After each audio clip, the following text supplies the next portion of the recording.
guys, welcome back to another video. Today we're working on this 94 FLHTC. The fuel leak. Yeah, Harleys are known for having these plastic elbows on their carburetors, and well, it used to look something like this. This plastic elbow, it actually split down the bottom and was leaking fuel, so managed to get the plastic off. We got to get that pressed in brass piece out of the carburetor. So that's our job for today. Yeah. Not fun. Got a blue jay up in the tree above me here. He's probably going to be annoying us for most of the video, because he does that. They got no manners. Nice to look at, not nice to listen to. Anyways, I'll get you in the stand, get some tools gathered here, and we'll jump in, get this surgery done so the customer can have his bike back. Hold tight. Alright, I got some stuff gathered here. So this is the unit we're going to be putting in its place. It's all brass instead of just a brass inlet on the carburetor with a plastic nozzle or a nipple on it. So that's going to be pressed inside. This is going to be the hose side. So first things first, I've got the plastic part off. We're going to take a little bit of this cloth. It's just an old rag, just a little tiny section. I'm going to roll it out into a little tube, a little log. I'm going to jam it up inside that fuel inlet just to help keep any chips out, keep any chips from going in. We'll get that in there and give her a shove. Second thing we're going to do to keep some of the chips out is we're just going to pack the tap full of grease. I got some dielectric grease here in the tube just because it's easy and handy. Get some of that on the tap there, so it should catch most of the chips that we make, and it'll lubricate the tap on the way in. Brass is a finicky thing to tap, so okay. Well, this happens to be a ratcheting tap wrench, makes it nice and handy. Actually, I like this one. It's pretty neat when you can take the handle out and use a ratchet on it as an extension. Okay, so I'm just going to get it kind of half arch straight there and start tapping. Just using a 1/4 inch course tap. Start to squeak. Brass does that.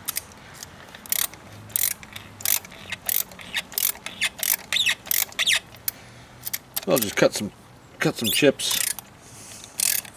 Back it out a little, clear the threads of the tap, and give her some more.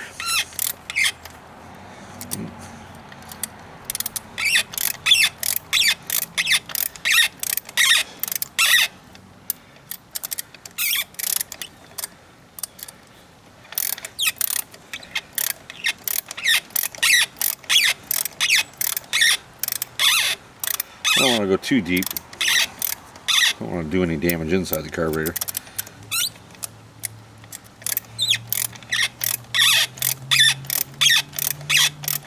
That's about as far as I want to go. I just felt it snug up a little bit. I'm not sure if it's bottomed out in that fitting or not, but I don't want to go any further. So we'll get that out and we'll see what happens. If I run out of threads when I use my little forcing screw idea here, then I'll just put another washer on the top of it. But there we go. We got some nice tapped threads in there.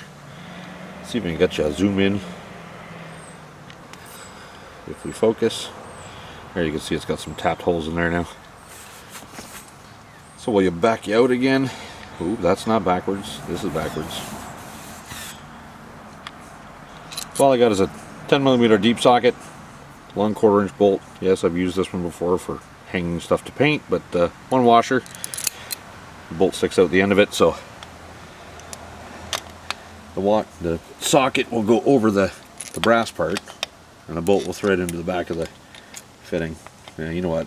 That's too long. I'm going to run out of thread, so let me get some more washers on that bolt. Hang on one sec.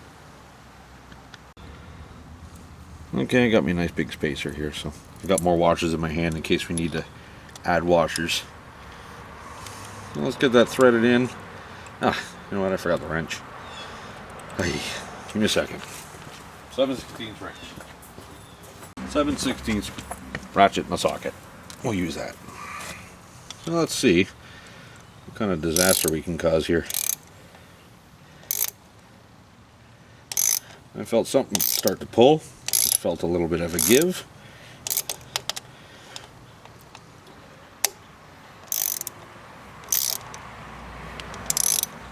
I'm holding onto the carburetor here because it's rubber mounted, and it'll actually, with tension, it'll actually pop right out of its manifold. So there's the boot.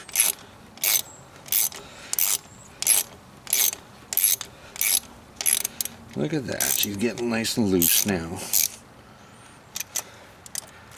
There we go. So the little piece of rag fell out. That's all our brass filings from tapping. We got nothing on this side. See if I can get this unthreaded, maybe. Anyways, there's our fuel inlet. It has been pulled all the way out of the carburetor. We're looking at a nice big hole there. We got our new one pressed in. So I'm going to look inside there real quick, see if there's any junk that made it past the rag. And probably going to use a C-clamp, I'm thinking, to get that new fitting threaded in there. Let's get this little beast out of here.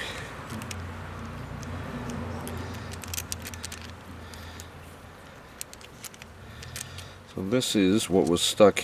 There we go. That's what was stuck in the carburetor. So we pulled it out from the knurls in. We pulled that right into the socket. Worked like a charm. So, I'm going to take a quick look with my flashlight. Not a single chip in there. That's beautiful right there. So, now we just have to make sure that this angle is correct. Doesn't have to, it's not precise, it just has to line up half-assed. It's about where we want to be. I just have to be able to squeeze that in nice and straight. Yeah. Let me find a C-clamp. Okay, I looked for a C-clamp, and the only one I had was gargantuan, and it's not going to fit in there, so we get her in with channel locks. So just set it roughly where it needs to be for the angle, and I give her a few taps here just to get it to start. I'm going to see if we can squeeze it in here without demolishing stuff. Oh, it's going in pretty easy.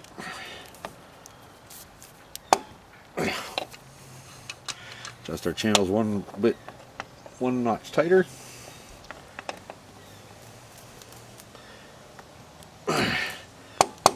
Oh, bottomed out. There we go. We squeezed her in. Nice. Fuel line.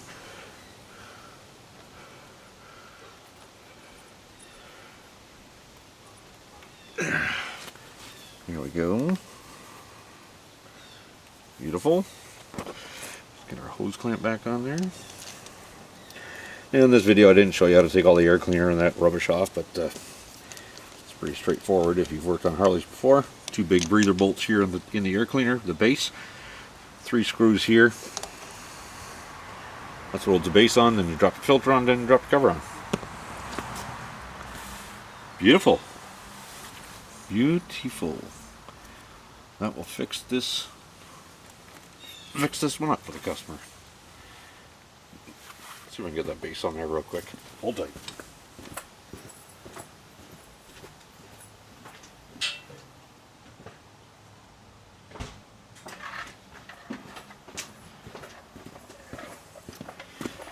Alright, so let's get that base on there.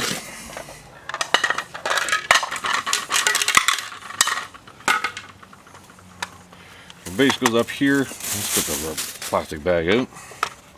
Base goes here. These are our breather bolts. These go up into the cylinder heads. Of course, I don't have my tools with me. Makes it easier when you got the Allen wrench. Wrenches, there's 2 of them. 2 different sizes for these Allens. I gotta get them, hang on.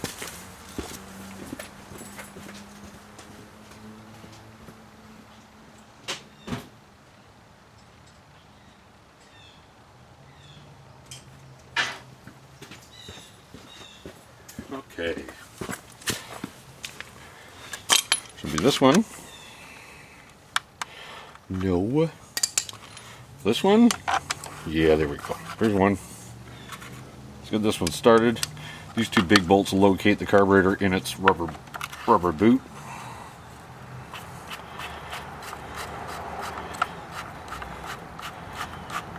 These big breather bolts are actually hollow, and that's what allows the air cleaner to suck oil vapor from the top of the cylinder heads into the engine for reburn. Let me change that Allen key out, get the smaller one.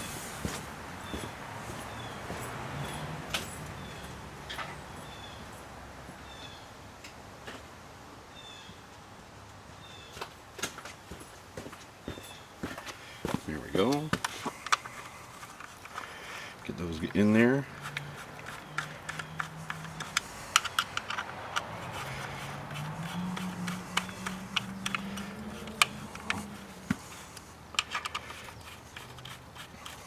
Get everything started. Nothing is tight yet.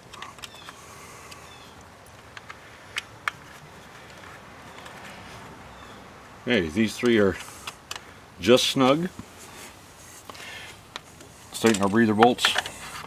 They're hollow, they got pipe dope on them so they don't sweat oil. There is a torque spec for this. I don't know what it is. That's about right. Just thread it into aluminum so you don't have to go crazy. You can strip them out and then you're having a bad day. That's a cylinder head repair. Good and snug. Snug these three down now.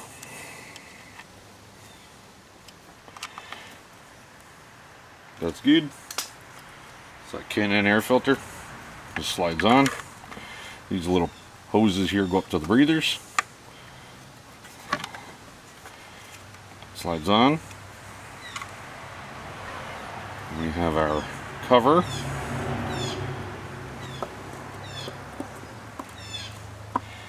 Slides on. I said it slides on. There we go. This one has a little trim plate. Covers up the factory 80-inch. Oh, yeah, I don't have my Phillips with me. Great. You get the idea. Get it down kind of snug. Just don't want it to fall off in my hand. Ooh, MacGyver.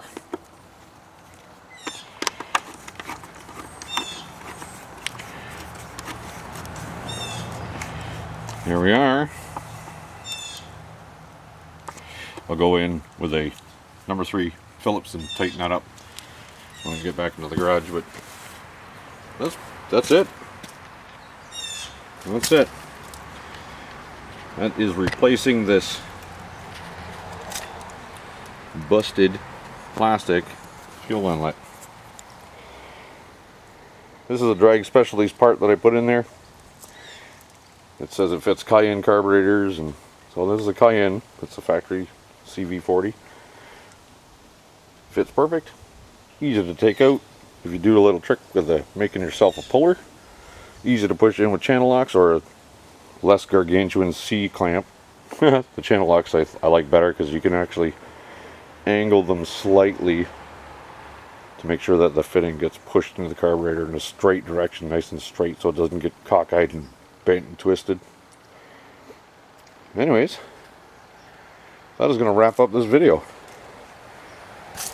Not a bad, nice quick repair on this Harley Electroglide Classic. Don't forget to like, comment, and subscribe, and click that bell icon. You'll get notified when I upload new videos. Until the next video, thanks and take care.